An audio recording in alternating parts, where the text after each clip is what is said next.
Hi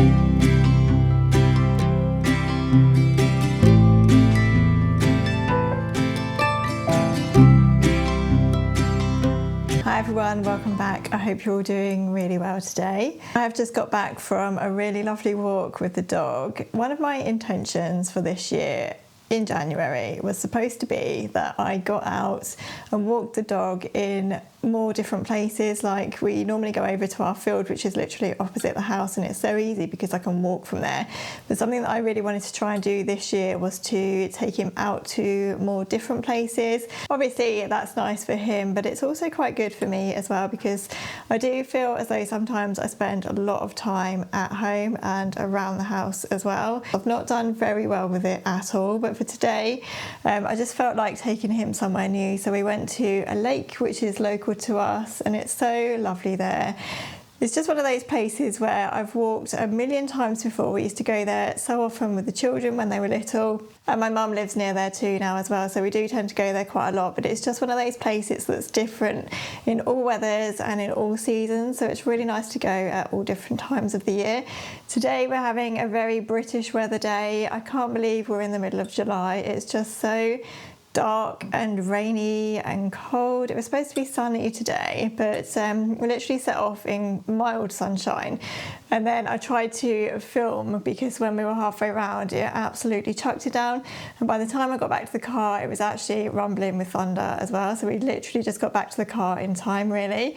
And then when we got home it came out nice and sunny again, so it really is a bit of a strange day. Anyway, that was a really lovely start for the day, and I've just got home and made a cup of tea, and I thought I would catch up with you. So in today's video, I'm just going to be sharing with you another sewing diaries kind of video where I include bits of everything really, all the things I love, like sewing, knitting, reading, baking, bit of lifey stuff, that kind of thing. And I'm really enjoying filming these kind of videos at the moment, and I hope that you're enjoying watching them as well. I thought I would just show you my new mug as well, which I've recently got from a garden centre near us. I can't resist a lovely mug. I've been trying to stop myself from buying them so much, because when we did up our kitchen I had to donate so many mugs to charity because we literally couldn't fit them in the house anymore.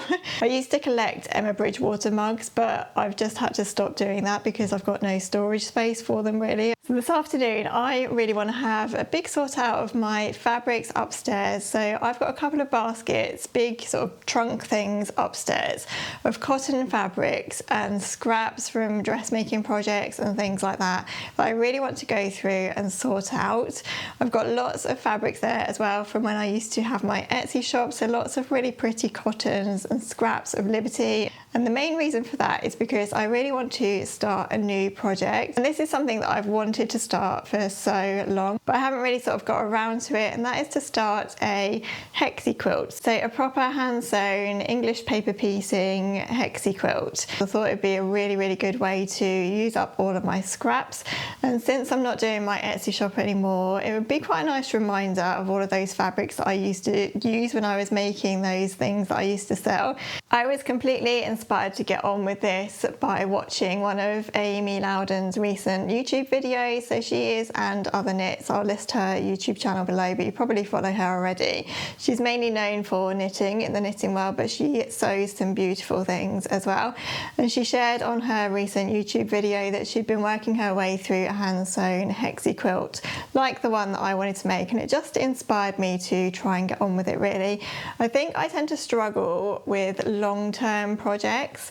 I always feel as though I have to start something with like an end goal in mind. Actually, it's really inspired me because I think she had been working on this for like years, and she just picks it up now and again, and it inspired me to try and do the same. So sometimes you do feel like doing different sort of crafts, don't you? So you don't necessarily always want to make a garment. You might want to just sit and do a bit of hand sewing or a bit of crochet or whatever. That's my plan for this afternoon, to go and have a little sort out. So I know that really you can just find tutorials for how to make these kind of hexie quilts online, but I have actually bought and downloaded a pattern from Etsy because I thought that would be the best way for me to do it for my first sort of go at this kind of patchwork. And the pattern that I've brought, I'll pop it on screen as well, is this one. It's called Jelly Garden and it's by Mickey Zimmer. So you piece all of these hexagons together to make these larger hexy flowers, and then you join them all together with your spacing or your backing fabric. And it just looks so pretty, and I'm so excited to give this a go. But it does say in the Etsy description, and I hope I'm understanding this right, that the best and most accurate way to get the hexy squares is to actually buy or make them laser cut. So I'm going to cheat and I've actually ordered some pre-cut 1-inch hexy squares from Amazon just because this is my first project and I want to make sure that I give myself the best chance with it. So before I pop upstairs and start my sorting out, I just wanted to share with you something that I've been kindly sent to test and review. And it is this very cute little portable thermal printer by MUNBYN. So as you can see, it's very small, it's very lightweight, very easy to pick up. And best of all, it's pink.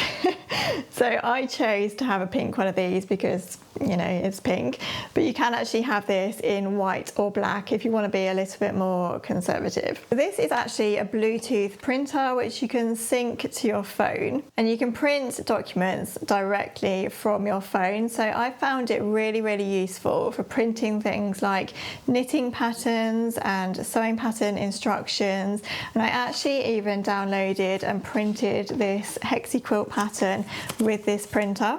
So to use the printer, all you need to do is turn the printer on with the big button. It should flash blue to tell you that its Bluetooth is connected. You then need to install an app on your phone called SharpFox. This is free and you can download it from any app store. From the app, you can then import your document directly into the app and print it to your Bluetooth printer. So once everything is connected, all you need to do is select the pages that you want to print, click print, and that is literally it. Your printer will print out whatever you have sent to your printer via your phone. The great thing about this printer is that it doesn't use any ink or cartridges, so there's no cartridge replacement or any mess. So for this printer, you do actually have to have special thermal paper, and you can use this either on a continuous roll or a continuous pack of A4 paper, which is perforated, so once your page is printed, you can easily tear that page off. The printer does come with a lead as well, so you can easily connect it to your laptop if you'd rather print from there than from your phone. Now I want to be honest and say that MUNBYN did ask me to test this printer for printing PDF patterns, which I did, and I actually had mixed success with it. So I wanted to be really honest in my review of how I found it. With some patterns, when I was printing the test square did come out measuring accurately, but with some it was a couple of millimeters out. So my review of this for printing PDF patterns is that I do absolutely think you could print PDF patterns with this printer.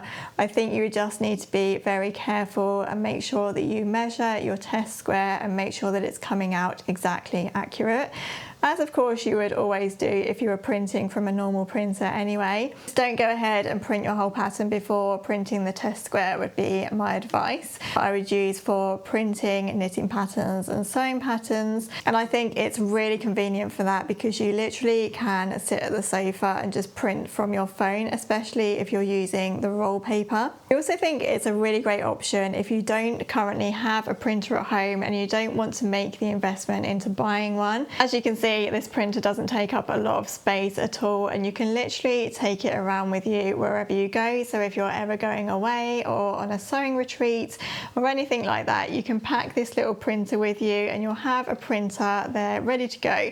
If you do need to reprint any instructions or any knitting pattern charts or anything like that, I think it's really great for travel, but not only for travel, for using around the home as well. My daughter has already nabbed this, and I think it would be really great actually for kids and doing their homework because it's literally so easy to just select something from your phone and print. Within the app as well, there are loads of different options for things you can print, so you can actually write your own notes, you can print photos, you can create invoices and all of that kind of stuff. MUNBYN have actually given me a code for 5% off of this printer, which I will leave in the description below this video along with the link so that you can check out the printer and just get a bit more information on how it works and the things that you can use use it for. So do pop over and check that out after you've finished watching this video. Thanks so much to MUNBYN for sending me this printer and asking me to review it. Now I'm going to go and sort out my fabrics upstairs.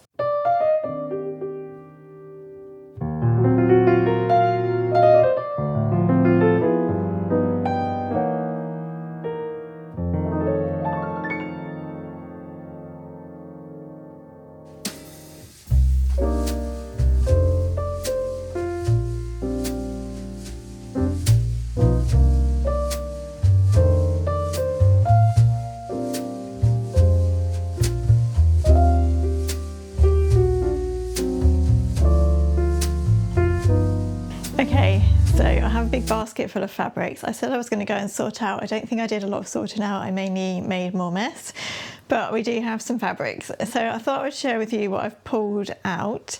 So first of all, I found this. I don't know if I've shared this before or not, but this is a quilt in progress that I've been making, and these are some really nice jewels fabrics that I was sent ages ago.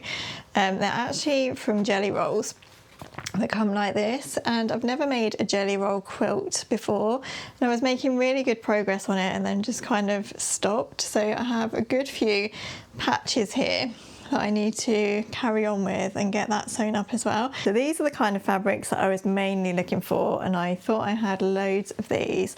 These are Rose and Hubble 100% cotton poplin fabrics that I used to use all the time for sewing my baby quilts that I used to sell.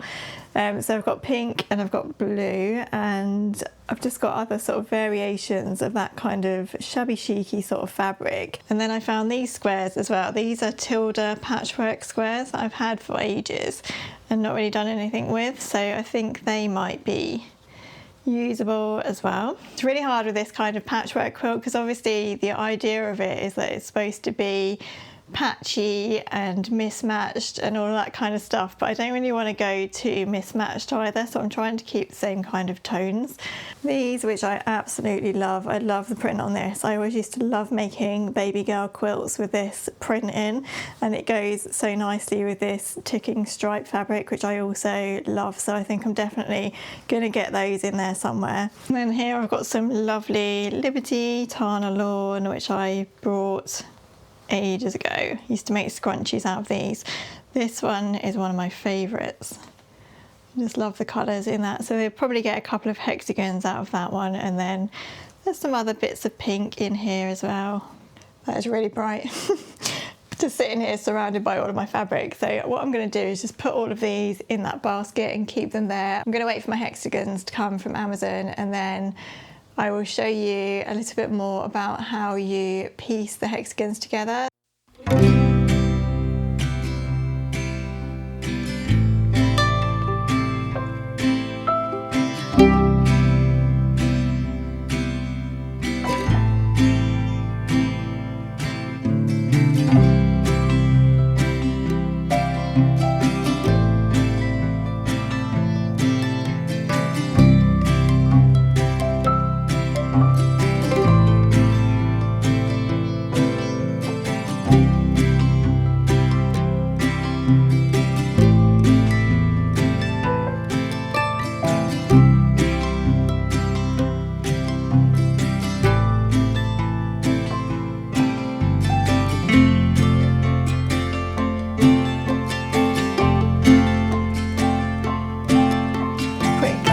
Update. So in last video, my last sewing diaries video, I shared a couple of knitting patterns that I tried to start to knit but hadn't got very far with them. So I kind of gave up with those two in the end, but while I was looking for knitting patterns, as you do, I had a look on Etsy and I found this really lovely vest or tank top pattern. This is just in black and white, but I'll pop the image in here as well because I just printed this one out actually on my MUNBYN printer, so I've got it all printed out. Really nice and drapey because it's knit from a cotton and it's nice and cropped as well, and I just really like the look of it. So I've still had to learn a couple of new techniques for this one, and it's knit in a different way and in a way that I've not knit anything before. So I think that the back and front are knit flat up to the shoulders, and then you join from under the arms in the round and then just knit the rest of the body. And the way that you pick up the stitches for the rest of the body, is by casting on using a provisional cast on. So these seem to be everywhere at the moment. I'd never ever heard of this before. The way that you do this, there's lots of different ways that you can do it actually, but the way that I did it in this particular method was to crochet a chain and then pick up the stitches in that crochet chain. And then, as I understand it, you then pick up the stitches somehow from this crochet chain, undo the line of crochet that you've done, and then you've joined your stitches onto the needle without any kind of join line or anything. It's very clever. I always really wonder how, who was the first person to invent these methods of doing things. It's really interesting. This is going to be the back part of the neckline, and then I think there's some shaping for the armholes and shoulders. So I'm not very far into this at all, but it's actually really nice to knit. So that's what I'm knitting at the moment. I won't bother to show you my Whitmore cardigan again because there's not really any more to show. But another thing I was thinking of starting was another crochet blanket. I'm obviously feeling like having all the projects on the go over the summer at the moment. I just can't seem to settle on one yarn craft, which is very unlike me because, as I mentioned in my other video, I'm normally a one project kind of person, and I even struggle to switch sometimes between knitting and crochet because I feel as though evenings are my knitting time. And if I do anything else in that time, then it's just going to slow down whatever I'm knitting. But at the moment, I'm trying to just enjoy the process of whatever I'm doing rather than trying to rush to the end, as I said. So here's a crochet blanket that I made around this time last year actually, and I so enjoyed making this. This is just a huge granny square, and it's made from one of those sort of self-striping yarns in a chunky. I really just enjoyed doing it on those days where I just didn't want to think too much and I just wanted to have my hands busy doing something. But what I'd really like to do is actually do another sort of granny stitch blanket, but actually this time do granny rows, so just like the trebles back and forth. Actually, this blanket behind me is done in that way. This one was on the go for years and I just picked it up every so often, but this is done back and forth in rows. I'm going to have a little look around, maybe in Hobbycraft or somewhere, just for some nice chunky yarn that I can just sit and crochet a blanket with. So if I do pop over there, then I'll let you know what I find.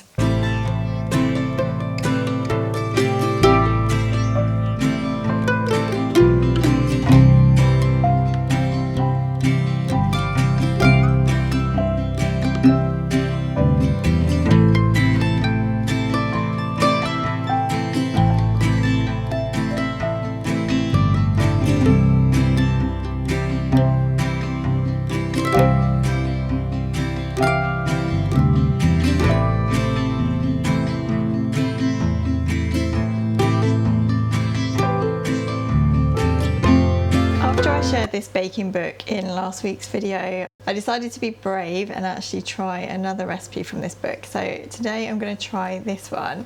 It's sticky nutty flapjacks. I haven't had the best success with flapjacks. I never seem to be able to get them to stick together very well, but I don't think I've ever tried this recipe for some reason. Anyway, I'd really like to get better at flapjacks because my daughter absolutely loves them. This recipe does say that you need 50 grams of mixed nuts, which I don't have, and I don't think the kids would like anyway, so I've left those out and I've just increased the oats amount to substitute for that. So I hope that's going to work. I do love the fact that this is just an old school flapjack recipe. You heat up the butter, sugar and golden syrup, and then you put the oats in, and then you chuck it in the oven and it's all done. And I guess even if it doesn't stick together, you can still eat it anyway. I've got a couple of hours now, so I thought I would do a bit of sewing, and this week, after last week's blouse palaver, I decided that I wanted to just do something really quick and easy, something that I was quite familiar with. So I thought I would sew my Cocoa Top by Tilly and the Buttons. I just had to check it was the Cocoa Top then, because I always want to call this the Cleo Top for some reason. Cleo is the dungaree dress, this is the Cocoa Top. So I have everything cut out and ready to go. I don't want to say it, but this is normally a quick project, but we all know how that goes. So I have this lovely fabric. This is a meat milk modal jersey fabric, so it's quite nice and light, really soft and quite drapey as well. And I shared that I have this cocoa top in a drapey fabric that I wear all the time, so I just wanted another one of those really in a different colour. So I really wanted to get this sewn up. I feel like at the moment with the kind of weather that we're having, I'm sort of living in those kind of tops, just an easy stripy top that I can just put on with jeans. I'm really not wearing a lot of my summer clothes as well because our weather here is just not inspiring me to wear summer clothes. I think I've worn about 2 dresses, and I thought I would just share as well how I use my twin needle, because I know I have had a couple of questions about that as well, so I'll try to film how I use the twin needle just to finish the neckline and the hem and the sleeve hems as well. Before I get to sewing, I just thought I would do a quick bit of book chat because I haven't done that for a while and I've finished reading a couple of books. So at the moment I'm trying to have like a self-help type book on the go and also a fiction book on the go. I am quite a slow reader, so I'll start with the self-help type books. I don't know if they're like self-help, but you know what I mean, just the like non-fiction type life kind of books. First of all, I'll pop an image in here of this Lizelle book that I've just recently finished. So I was inspired to read this book from listening to one of her podcasts. She has a really good podcast. She is a lady who's 60 plus, I think, but she talks quite a lot about perimenopause and menopause and what she's learned about the time like from when she lived through menopause and perimenopause, and she's kind of giving advice for how to deal with that kind of stuff. It was really interesting and it gave some really helpful advice about how to deal with this time of life, and it did have some really interesting bits and pieces. I kind of picked and chose from it what I felt was relevant to me and my life. There's quite a lot in there about supplements, about well-being and mindfulness and all that kind of stuff, and it is a really interesting read. So moving on from that book, I actually ordered from the library this one, which is her most recent book, and this is called A Better Second Half. So this is actually aimed at probably an older age to what I am at the moment, but I thought it would be interesting to read anyway because there's quite a lot in there again about health and well-being, and she likes to use a lot of natural products and stuff like that, and she's really against toxins in our day-to-day life and all that kind of thing. So I thought that would be really interesting to me too. The other book I've been working my way through is this one, The 5 AM Club. I think I shared a couple of weeks ago that I was reading this. This is a really funny one. So I listened to him on a podcast actually, Robin Sharma, and I found what he had to say so interesting about the 5 AM Club and the morning routine and everything like that. So I really wanted to read his book, but actually I've kind of struggled my way through this a little bit. I wasn't expecting it to be written in the way that it is. It's kind of written in a fiction-y sort of way, but I've found the fiction story to be quite cringy and I haven't really enjoyed the fiction side of it. I feel as though when you get to the second half of the book, that's when all the sort of advice comes, the stuff about the morning routine and the theory behind it, and gives you ideas of what you should do in the morning to set yourself up for the rest of the day. I kind of feel like this book could have been cut in half basically, just whittled down to the actual important bits, the bits that we all want really, which are the instructions for what to do and how you can have a better morning and all of that kind of stuff. I would recommend it, but I do think it's not quite what I expected. Let's move on to fiction books then. So I finished a fiction book recently which took me quite a long while to read, and it was this one, My Favourite Mistake by Marian Keyes. And again, I'll put a picture in here because I've actually passed this book on to my sister now, so I don't have the actual book. So I am a big fan of Marian Keyes. I have read all of her books and I used to absolutely love them about 20 years ago. So I really did love reading her books at that time. She's got a really sarcastic type of humour, like a dry humour to her books, which I really liked, and they were really interesting to read. And then she had a big gap of writing and she's recently brought out a couple of books and I've read them both,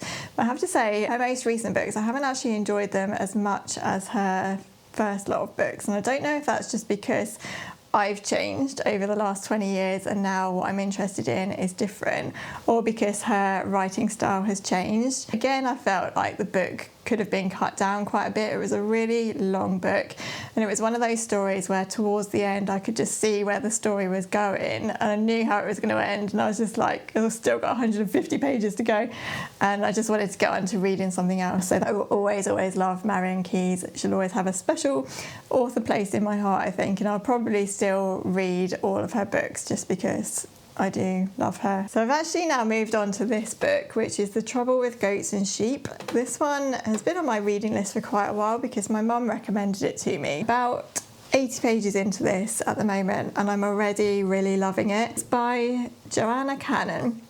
And I've been told by quite a few people that she just has a really lovely writing style, and I can see that already. So the story at the moment is following two friends in 1976, so it's like the hottest summer ever. And it's just about two friends so far that are kind of loners, I guess. They don't fit in very well at school, but they've kind of clung on to each other, and it's about their summer and their summer holidays and what they do. And this is how the story starts. So summer 1976, Mrs. Creasy is missing and the avenue is alive with whispers. As the summer shimmers endlessly on, 10-year-olds Grace and Tilly decide to take matters into their own hands. But as doors and mouths begin to open and the cul-de-sac starts giving up its secrets, the amateur detectives will find more than they could have imagined. So I will let you know how I get on with that one. Let me know if you've read any of those books as well in the comments, and let me know what you thought about them.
Something up really quick, then this is always a good one. I always struggle a little bit with the hem of stripy tops, especially when the hem is slightly curved, so I've got that as neat as I can. In fact, I need to try and trim that off a little bit because I've done the twin needling close to the edge, and then I've got quite a big bit of fabric underneath, so I'm just going to go around and trim that at some point. But to be honest, I never really wear these with the hem out. I always really tuck them in, so it doesn't matter to me too much about how the hem looks. Otherwise, I'm pretty pleased with everything. The stripe matching has gone okay. So I'm going to go and try this on and I'll show you how it looks. I think my flapjacks have come out okay as well, so that is really good. I'll be so pleased if that recipe works for me, and I don't know why I haven't tried it before, but there you go. You inspired me to have another go at a different recipe.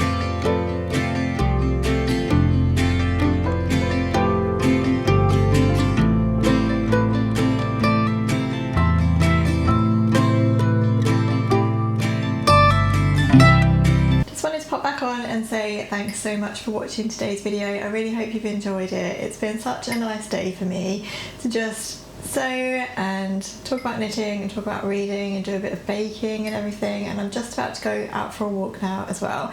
I need to go to the dentist later, which isn't such a nice thing, but it's been really nice to fill the rest of my day with things that I really enjoy. And while I'm chatting to you about everything that I'm doing, it really does feel as though I'm talking to friends. So thank you so much for being here and for watching and for all your lovely comments and everything. It's really nice to spend the day with you sewing and doing all of the other bits and pieces that I have been doing. This is how the flapjacks turned out, by the way. I'm just about to sample one before I go to the dentist, which is probably not the best thing to do.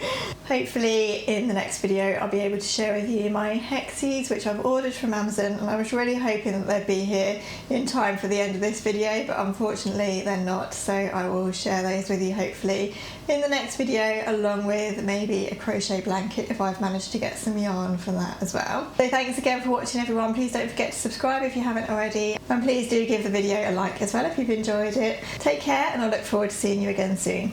Bye.